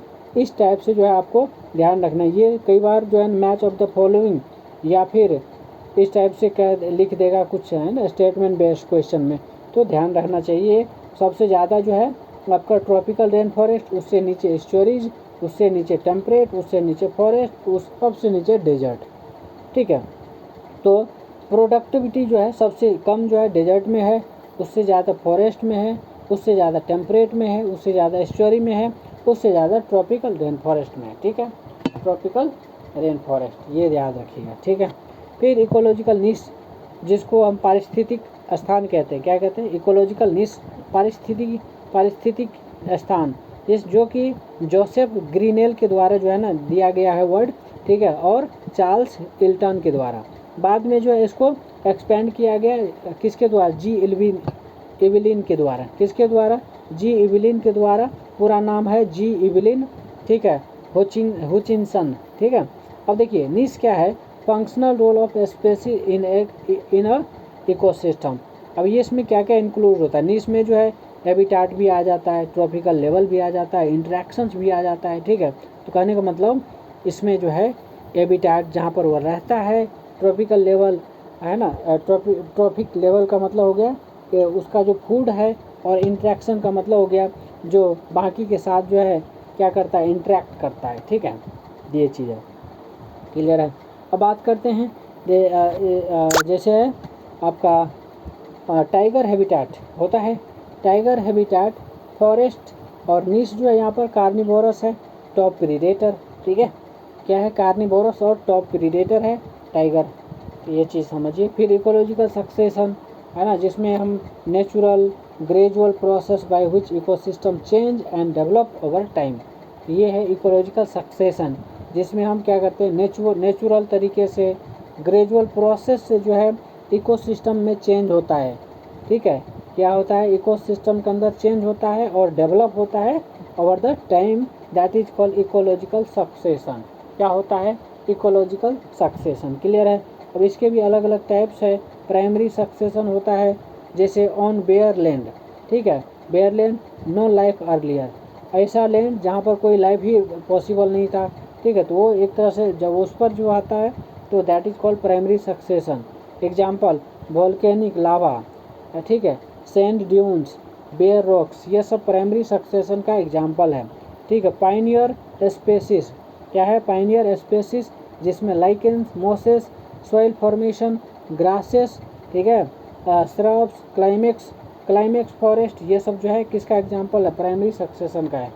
फिर आता है secondary succession on previously inhabited area, ठीक है, आफ्टर डिस्टर्बेंस, फायर, फ्लड, ये सब चीज़ें। फास्टर देन प्राइमरी सक्सेशन, क्या है, फास्टर देन प्राइमरी सक्सेशन, ठीक है। अब बात करेंगे ऑटोजेनिक सक्सेशन की, किसकी, ऑटोजेनिक सक्सेशन, जिसमें driven by organisms, example plant, changing soil, ये सब ऑटोजेनिक सक्सेशन में आता है। ड्राइवन बाय ऑर्गेनिजम्स, किसके द्वारा ड्राइवन होता है, ऑर्गेनिजम्स के द्वारा, ठीक है। प्लांट्स चेंजिंग सॉइल, इसके वजह से होता है, प्लांट्स में चेंज होना, सॉइल में चेंज होना, तो उसकी वजह से ऑटोजेनिक सक्सेशन देखने को मिलेगा। उसके बाद आता है एलोजेनिक सक्सेशन। क्या होता है? एलोजेनिक सक्सेशन, एलोजेनिक सक्सेशन, ठीक है। Allogenic succession driven by external factors, जैसे फायर हो गया, फ्लड हो गया, इसके वजह से जो होता है एलोजेनिक सक्सेशन होता है। क्लाइमेक्स कम्युनिटी जिसको कहते हैं, जो final stable stage of succession होता है, उसको हम कहते हैं क्लाइमेक्स कम्युनिटी। जो final stable stage of succession है, दैट इज कॉल्ड फाइनल क्या क्लाइमेक्स कम्युनिटी। क्या है? Climax community. क्लियर है? अब बात करेंगे इकोलॉजिकल इंटरेक्शन की। इसकी इकोलॉजिकल इंटरेक्शंस की, species interact in different ways, अलग अलग तरीके से इंटरेक्ट करते हैं, ठीक है। जैसे पॉजिटिव इंटरेक्शंस है तो इसमें म्यूचुअलिज्म, दोनों को लाभ होता है। क्या होता है? म्यूचुअलिज्म में दोनों को लाभ होता है। क्लियर है? ये है, तो इस चीज़ को समझिएगा, ठीक है। एग्जाम्पल लाइकेन हो गया, तो इसमें लाइकेन में क्या क्या होता है? अलगी और फंजाई होता है। लाइकेन में, लाइकन जो है अलगी और फंजाई दोनों को मिलाकर बनता है। उसके बाद कॉमन्सलिज्म, एक को लाभ दूसरे को हानि होता है। मैंने समझा दिया ये सब चीज़, ठीक है। फिर आता है निगेटिव इंटरेक्शन, जैसे प्रीडेशंस है, ठीक है, टाइगर और डियर, है ना, टाइगर और डियर। पैरासिटिसिज्म, जिसमें tape worm in human being, human, ठीक है। फिर एमेंसलिज्म, एक को हानि होती है, दूसरे को न्यूट्रल रहना पड़ता है, कोई हानि कोई नुकसान नहीं। पेनिसिलिन फंगस किल्स बैक्टीरिया, जो पेनिसिलिन फंगस है वो क्या करता है? बैक्टीरिया को मार देता है, ठीक है। उसी तरह से तरीके से कंपटीशन है। कंपटीशन में क्या होता है? टाइगर लियोपार्ड, क्या है? टाइगर लियोपार्ड है तो सेम प्रे है, क्या है? सेम प्रे है, तो उसको क्या है? उसमें कंपटीशन है, ठीक है। ये चीज़ दोनों को नुकसान होता है, तो ये है।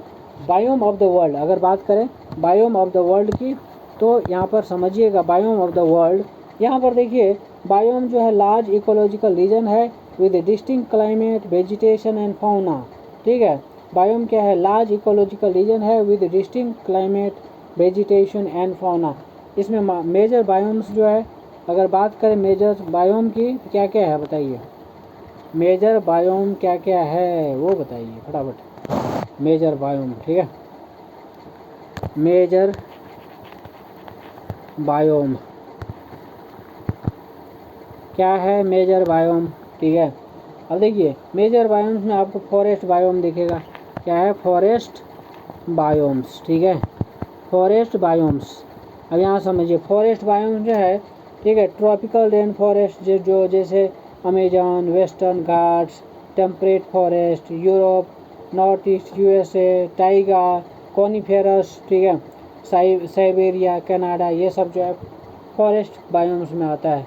ग्रासलैंड बायोम्स में ट्रॉपिकल, सवाना, अफ्रीका, ये सब। टेम्परेट में प्रेरी, यूएसए, जो कि प्रेरी कहाँ है? यूएसए में। स्टेपी कहाँ है? रसिया में, रूस में है, ठीक है। फिर डेजर्ट बायोम्स में है हॉट डेजर्ट, थार, सहारा, ये सब चीज़। फिर कोल्ड डेजर्ट में गोबी, लद्दाख, ये सब कोल्ड डेजर्ट में आ जाता है, ठीक है। फिर एक्वेटिक बायोम्स में अगर बात करें तो fresh water, lake, river, wetlands, ठीक है, marine oceans, coral reefs, estuaries, ठीक है। इकोसिस्टम सर्विस, आप समझिए ecosystem service, ecosystem provide service to human beings, किसको? ह्यूमन बींग्स को। टर्म चाहिए इकोसिस्टम सर्विस, ठीक है। जैसे प्रोविजनिंग सर्विस होता है। प्रोविजनिंग सर्विस क्या होता है? जैसे फूड हो गया, फ्यूल हो गया, टिम्बर हो गया, फ्रेश हो गया, वाटर हो गया, फ्रेश वाटर जो भी है, ठीक है, ये सब जो है प्रोविजनिंग सर्विस में आता है। रेगुलेटिंग सर्विस में क्या आता है? जैसे क्लाइमेट रेगुलेशन हो गया, फ्लड कंट्रोल हो गया, कार्बन सिक्वेस्ट्रेशन हो गया, ये सब जो है रेगुलेटिंग सर्विस में आता है। फिर आता है सपोर्टिंग सर्विस में। क्या आता है? सपोर्टिंग सर्विस में जैसे न्यूट्रिएंट साइकिल होता है, सॉइल फॉर्मेशन होता है, फोटोसिंथेसिस, ये सब क्या है? सपोर्टिंग सर्विस है। क्या है? सपोर्टिंग सर्विस है। फिर आता है कल्चरल सर्विस। तो कल्चरल सर्विस में रिक्रिएशन, स्पिरिचुअल, एस्थेटिक वैल्यू, ये सब कल्चरल सर्विस में आ जाता है। तो ये सब हमने देखा है, ठीक है। अब देखिए जो मिलेनियम इकोसिस्टम असेसमेंट है 2005 के अंदर, उसको ज़रूर से आपको देखना है, ठीक है, और उसको पढ़ के जाना, ठीक है, क्योंकि कई बार होता है इसमें क्वेश्चन पूछ लेता है। अब एक बार जो भी इम्पोर्टेंट इन्वायरमेंटल लॉज है और उससे रिलेटेड कॉन्सेप्ट है जो कि इकोलॉजी से लिंक्ड है, उसको एक बार हम बता देते हैं। जैसे गैया हाइपोथेसिस है। क्या है? गैया हाइपोथेसिस।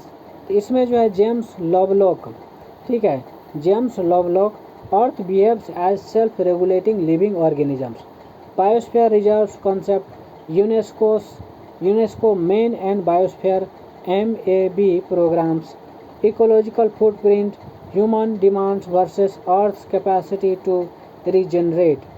फिर कैरिंग कैपेसिटी। क्या है? Carrying capacity, maximum population what that environment can sustain is called carrying capacity. तो मैक्सिमम पॉपुलेशन जो है, जो कि इन्वायरमेंट को क्या कर सकता है? सस्टेन रख सकता है, that is called carrying capacity. उसके बाद इकोलॉजिकल हॉटस्पॉट होता है। Norman Myers. क्या है? Norman Myers 1988। इंडिया हैज़ 4, ठीक है, इंडिया के पास 4 जो है क्या है? हॉटस्पॉट है, इकोलॉजिकल हॉटस्पॉट्स है, ठीक है, जो जिसमें Himalaya, Indo Burma, Indo Malayan, western Ghats, ये 4 याद रखना है। कौन सा है? एक तो हिमालय है, ठीक है, दूसरा इंडो बर्मा है, ठीक है, तीसरा इंडो मलयालम है, चौथा जो है वेस्टर्न घाट्स है, वेस्टर्न घाट्स, ठीक है, वेस्टर्न घाट्स, ये 4 आपको याद रखने। क्लियर है? तो इस तरीके से हमने इकोलॉजिकल चैप्टर्स को कंप्लीट किए हैं, ठीक है। अब जो है नेक्स्ट चैप्टर हमारा है फंक्शन ऑफ इकोसिस्टम, ठीक है, लेकिन क्योंकि काफ़ी टाइम हो गया इसको, तो इसमें है ना इसको ख़त्म करना चाहेंगे यहाँ पे, फिर नेक्स्ट सेशन में उसको हम कर लेंगे, ठीक है। तो थैंक यू सो मच।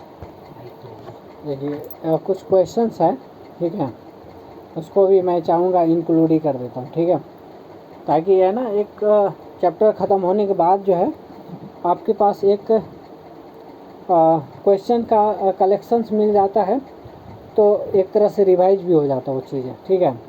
जैसे है पहला question, which of the following pyramids is always upright, ठीक है, which of the following pyramid is always upright, अभी जस्ट पढ़े हैं, याद कीजिए, ठीक है। मैं ऑप्शन दे रहा हूँ, pyramid of number, B option pyramid of biomes, C pyramid of energy, D pyramid of productivity. तो आपने याद कीजिए क्या पढ़ा था? पिरामिड ऑफ एनर्जी पढ़ा था। पिरामिड ऑफ एनर्जी जो है, ठीक है, उसमें हमेशा क्या था? अपराइट था। क्या था? अपराइट था। तो इसको याद रखिएगा, पिरामिड ऑफ एनर्जी जो है हमेशा अपराइट होता है। उसके बाद जो है second question, which of the following is an example of detritus food chain. Detritus food chain का कौन सा एग्जाम्पल है? ग्रास, गोट, लायन, ठीक है। सेकंड में dead leaf litter, earthworm, bird. C में phytoplanktons, zooplanktons and fish. D में grasshopper, frog. यहाँ पर आपको आंसर बताइए। आंसर हो जाएगा बी फॉर बॉम्बे, ठीक है, B, that is dead leaf litter, ठीक है। इसको अर्थवर्म खाता है ना, अर्थवर्म खाता, फिर अर्थवर्म को बर्ड उस टाइप से यूज करता है। ये जो है आपका जो डेट्रिटस फूड चेन है उसका एग्जाम्पल है, ठीक है। डेड लीफ लिटर जो होता है, फिर उसके ऊपर अर्थवर्म, ठीक है, फिर अर्थवर्म का यूज करता है बर्ड, ठीक है। उसके बाद द फाइनल है स्टेबल कम्युनिटी। क्या है? Final stable community in ecological succession is called, इसको क्या कहते हैं? ऑप्शन दे रहा हूँ, pioneer community, cereal stage, climax community, transitional community, ठीक है। आंसर देखिए, क्लाइमेक्स कम्युनिटी। क्या है? आंसर जो आपका क्लाइमेक्स कम्युनिटी है। Next question, in which biome is the biodiversity highest. In which biome is the biodiversity biome highest, sorry, ठीक है। ऑप्शन है temperate grassland, tropical rain forest, desert, taiga, ठीक है। आंसर हो जाएगा आपका B, that is tropical rain forest. क्या है? Tropical rain forest. ठीक है। उसके बाद नेक्स्ट क्वेश्चन है, which one of the following ecosystem service is a supporting service. क्या है? Is a supporting service. ठीक है। यहाँ पर ऑप्शन ए है न्यूट्रिएंट साइकिल। ठीक है, nutrient cycling, flood control, carbon sequestration, timber supply. ठीक है, तो आपका आंसर जो है होगा न्यूट्रिएंट साइक्लिंग। ठीक है, यानी कि न्यूट्रिएंट साइक्लिंग जो है वो क्या करता है, एक तरह से सपोर्टिंग सर्विस है। ठीक है, क्या है? Supporting service. क्लियर है? चलिए, तो इस टाइप से जो है ठीक है, आप इसको रिवाइज करते रहिए। ठीक है, चलिए, बहुत बहुत धन्यवाद। Thank you so much.